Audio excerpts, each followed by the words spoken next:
life is broken down into complaining and not. So if you're not complaining, well then I have no advice for you. Like, you did it.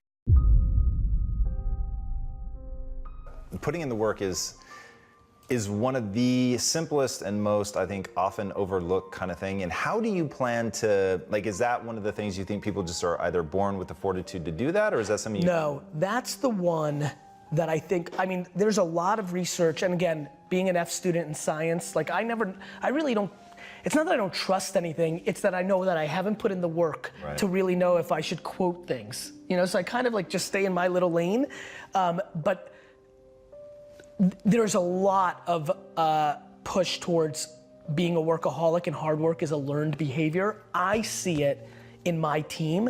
There's people that come into I've seen it in the thousands of employees I've had, which is the closer they are to the sun, the harder they work. And I'm like, aha. And so I definitely feel like I learned hard work by watching my parents.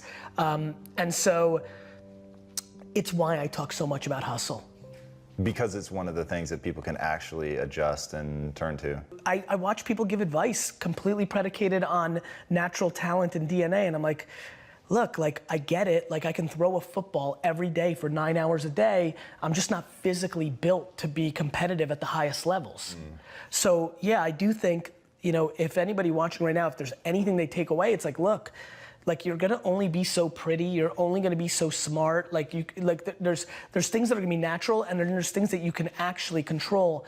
I do believe, and I don't know if I'm right or wrong, I don't, but I do believe that work ethic is a taught behavior.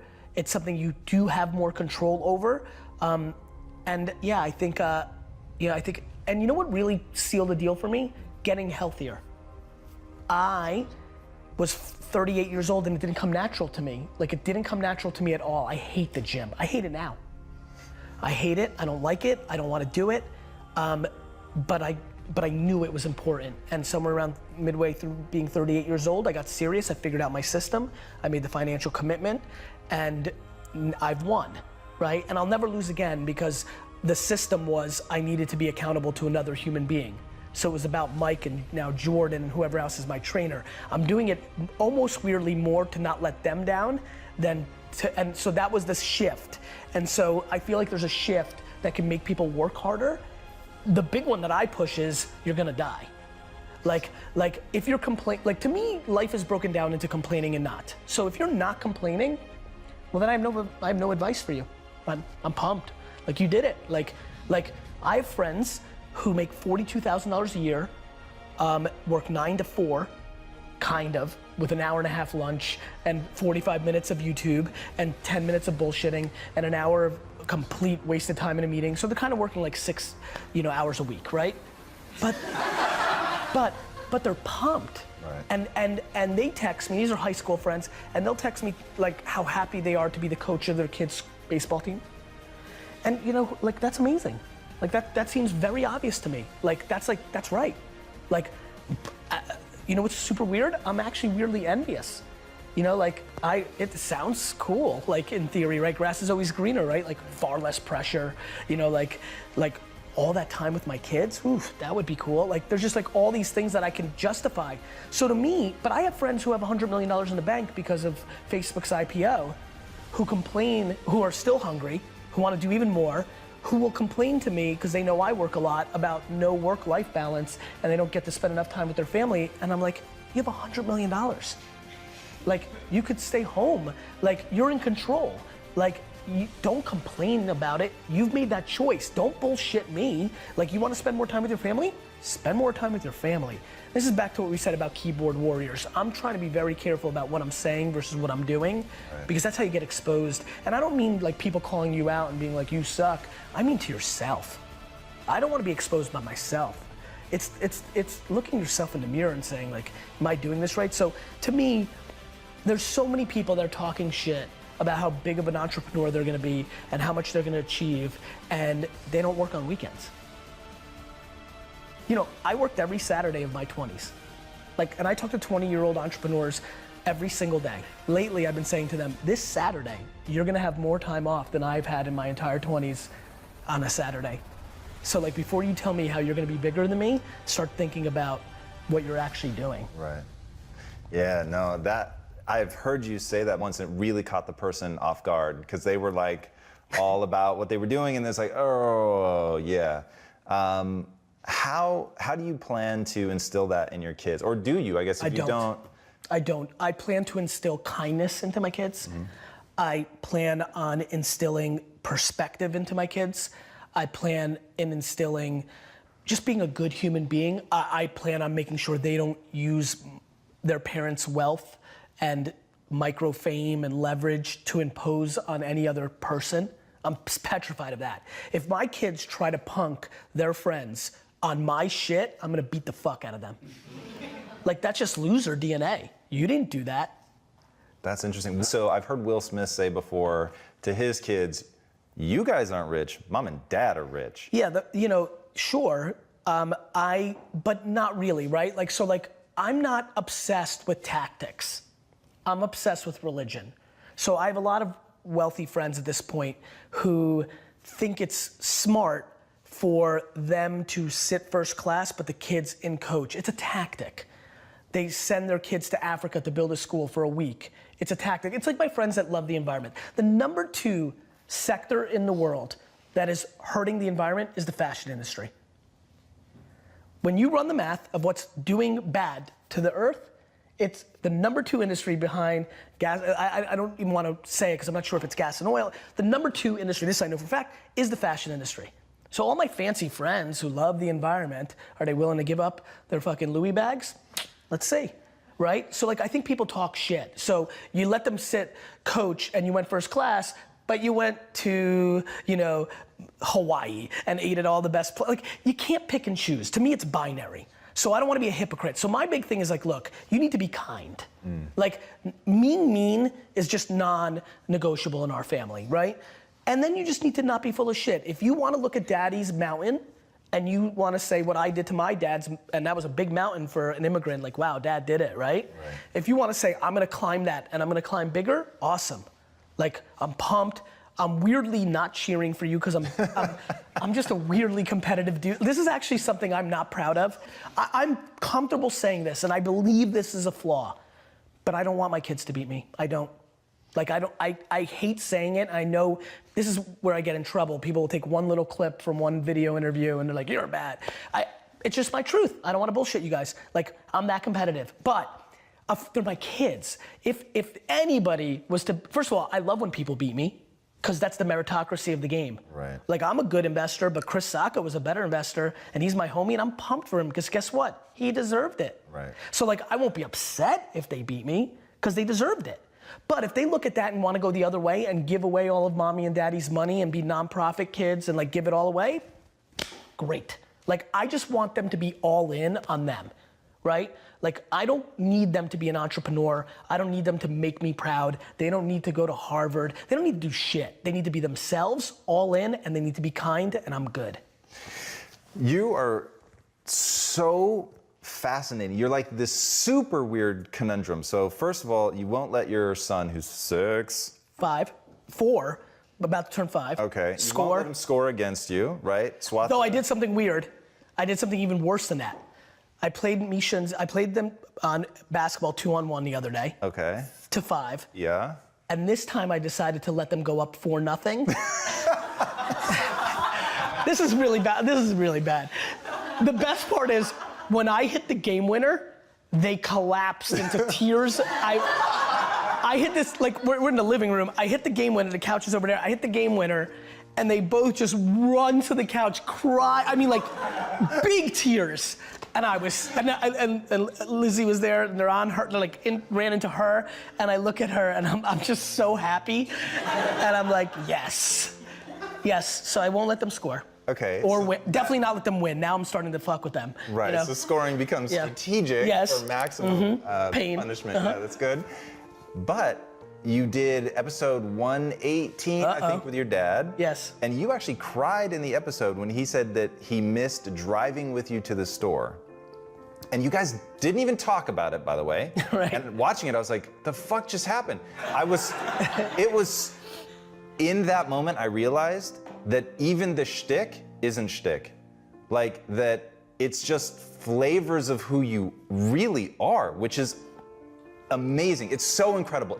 But it's gotta be, for people that don't really get into your world, it has to be almost impossible to believe that that's really you. 100%. That you could love your fucking kids more than anything in the world, but not judge yourself to the point where you admit, like, I kind of don't want them to beat me. Yeah, man, you've clearly done some homework. I'm a contradiction. I'm pulling from very opposite directions, which is why people struggle, which is why I get such extreme reactions when people first encounter me. Even looking at this audience, like some of them immediately like, yes. And then some of them here who are now yes, were like, fuck no. Right? But yeah, I understand where you're going with that. Yeah, it is utterly fascinating, and I think gives people permission to actually be who they are. And I'd never thought about it like this before, but as you were talking just now, I thought, God, is his secret power that he doesn't judge himself? Do you feel like you judge yourself? I don't. That's a very, very, very good observation, and it's what I want for everybody else. We're beating ourselves up. Like, everybody sucks at something, right? Like, we all have shortcomings, and we all have strengths. And for me, it's like, why don't we just audit that? Like, why don't we just look at it that way and be like, all right, well, I'm good at this, but I'm not good at that. Like, and then I only focus what I'm good at, right? Like, I don't dwell that I can't fix shit around the house. I call somebody to fix it. Like, I'm not a man. I don't give a fuck. I don't get it. Like, I also think it's awesome that I'm so emotionally stable and I'm the emotional backbone of everybody. Is that what a dude's supposed to do? Like these cliches, these stereotypes, they're so silly. You're exactly right, man. I don't judge myself. I'm fully in love with myself. But I'm also fully in love with everybody else too, right? It's not like it goes both ways. Like, I tell people to buy into me, that work for me, it's because I buy into them first. Like, I don't need anybody to gain trust with me.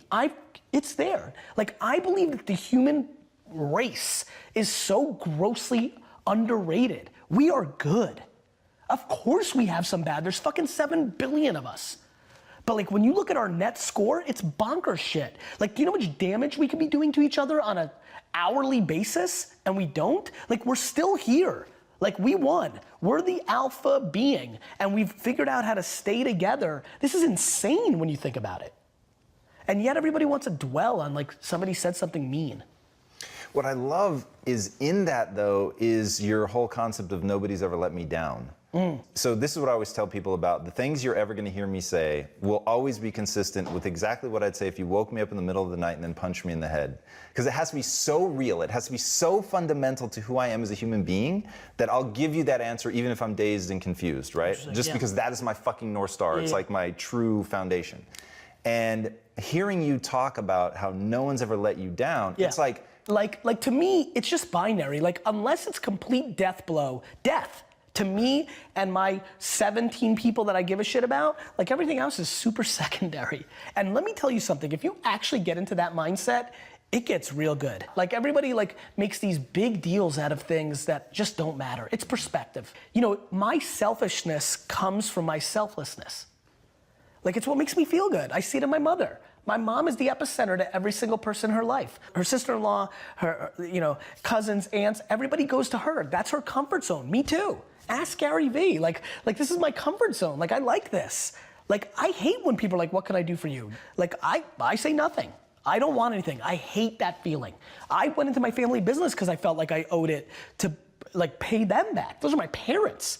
So if that's what I feel about them, what do you think I think about everybody else? I love that. So one of my favorite Gary Vee answers was when asked what you would do if your daughter, when she turns 14, goes into her room and is filming all her videos and nobody likes it and she comes out and says, nobody in this world loves me. And your answer was, step your fucking game up, I believe is the answer. Tell us about that. The market is the market, man. Like, if nobody's watching your stuff, like, it's not good enough. Like, everybody thinks their stuff is so good. Like, every day, Gary, my Instagram's so on fire, it's so awesome. Why is nobody, why am I not gaining followers? Because it's not awesome. Like, of course, like, it's just back to the same, like, you've seen it. You all have friends who be like, look how cute my kid is. And you're like, ugh. Like, it's what we think. We all think our stuff is the best. And like, I get that. But yeah, that would be my advice, only because that also is liberating. Like to me, everything's about breathing, right? Like to me, everything is about like take full ownership for everything, and then everything gets easy, because then you're in control. And then learn how to love to lose. Like for me, my game's simple, right? It's all my fault. So now, I'm not mad at Lindsay or D-Rock, or that's it, my fault. I'm empowering them. So it's actually true. My fault. Now, oh, we lost this, or this didn't deliver, or we fucked up. All right, it's an L. Like everybody's got losses. You know, it's funny, when UFC started getting popular, I started using it to paint the picture. I'm like, look, business and entrepreneurship is much more UFC than it is boxing. In boxing, a loss is devastating. Like, you know, if you ever, you know, I'm a big boxing fan, like most big fights, like the big fights through the year, almost, it's just unbelievable amounts of 33-0 versus 35-0, right? Just like, that's like what you do. You don't fight anybody, and you get to that level. Everybody's got losses in the UFC. And so I think that's how entrepreneurship, that's how life is. We all have losses. And so I like losses. I love adversity. I like the climb.